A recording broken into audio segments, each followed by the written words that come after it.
7 বছরে 6 গুণ বেড়ে জনতা ব্যাংকের খেলাপি হয়েছে 30,000 কোটি টাকা।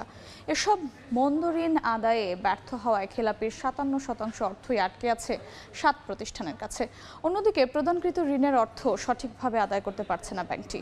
দুর্নীতি প্রভাব বিস্তার আর কর্মকর্তাদের অনিয়মের কারণে এই ব্যাংকটির বেহাল দশা বলছেন অর্থনীতিবিদরা। কাজল আব্দুল্লাহ রিপোর্ট। 2017 থেকে 2024 রাষ্ট্রায়ত্ত জনতা ব্যাংকের 5,000 কোটি টাকার খেলাপি ঋণ ছাড়িয়েছে 30,000 কোটি টাকায়। এক বছরের ব্যবধানেই হয়েছে দ্বিগুণ। এর মধ্যে 14,210 কোটি টাকাই 7 জন গ্রাহকের কাছে জিম্মি। খেলাপি সর্বোচ্চ পর্যায়ে রয়েছে অ্যানোনটেক্সের 7,708 কোটি টাকা। মূলত অনিয়ম করে এসব অর্থ বের করে নেওয়া হয় ব্যাংক থেকে। বছরের পর বছর অব্যাহত এমন অনিয়মের কারণেই বর্তমানে ক্যান্সারে আক্রান্ত জনতা ব্যাংক। বোর্ডের লোক যতদিন পর্যন্ত পলিটিক্যাল কনসিডারেশনে বোর্ডে লোক দেওয়া হয় ততদিন এই প্রবলেম থাকবে।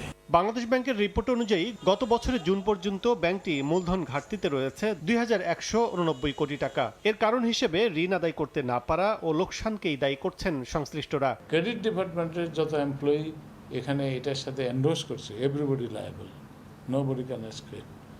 সিস্টেমটা ঠিক আছে, সিস্টেমের কার্যকারিতা আপনার নাই। সমস্যা যেটা আপনি দেখবেন, এই যে ক্যাপিটাল মার্কেট যে কাজটা করতো সেই লং টার্ম ফাইন্যান্স করে কমার্শিয়াল ব্যাংকগুলো, যার জন্য যে তার যে ডিপোজিটের মিসম্যাচ, এটা সবসময় একটা কঠিন ব্যাপার থাকে বাংলাদেশের জন্য আর কি। 2023 সালে জনতা ব্যাংকের মোট বকেয়া ঋণের পরিমাণ দাঁড়িয়েছে 91,198 কোটি টাকা। এর মধ্যে 23টি বড় প্রতিষ্ঠানের কাছেই রয়েছে 69,583 কোটি টাকা, যা মোট ঋণের 76.33%। কাজল আব্দুল্লাহ, সময় সংবাদ, ঢাকা। 4 দশক ধরে আপনার ফাইন্যান্সিয়াল পার্টনার আইডিএলসি।